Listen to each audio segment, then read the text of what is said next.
Pour faire une carte mandala comme ceci, vous allez avoir besoin de scotch, de perforatrices de 2 diamètres différents, de fil avec une aiguille de fil, de colle en bâton, de perles de rocaille, d'une carte qui aura été pré-trouée, d'une carte double, et puis de différents grammages de papier, le même grammage que les cartes. Vous allez d'abord découper des gommettes dans vos papiers. Alors, il y aura 3 séries de 8 gommettes. Et puis, avec la grosse perforatrice, il y aura une grosse gommette au centre que vous allez par la suite pré-trouer. Pour pré-trouer vos gommettes, c'est assez simple. Vous prenez une aiguille sur un fond mou. Moi, je travaille sur du Sagex, ça va très bien. Vous pouvez travailler aussi sur de la feutrine. Et au centre, vous faites un petit trou. Ceci à toutes les gommettes.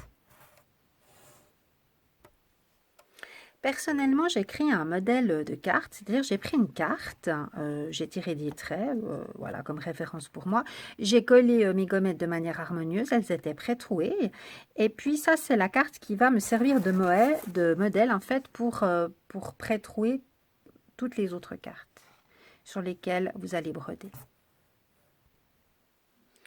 Vous bloquez votre aiguille de fil double avec un petit morceau de scotch derrière la corde de manière à que ça tienne bien. Et après, vous allez mettre la première gommette au centre, qui est la plus grosse. Voilà, comme ceci. Et pour tenir tout ça, vous allez mettre une perle de rocaille. Et l'idée, en fin de compte, c'est de repasser par où les fils sortent, de manière à retraverser la carte. Voilà. Voilà, la première est posée. Après, vous pouvez commencer le premier tour comme ceci.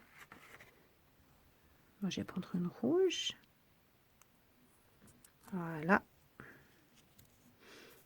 Et vous placez toutes vos petites gommettes autour. La dernière étape consistera à coller votre carte simple, qui aura des fils derrière, là je l'ai déjà collée, sur une carte double, de manière à bien terminer votre ouvrage.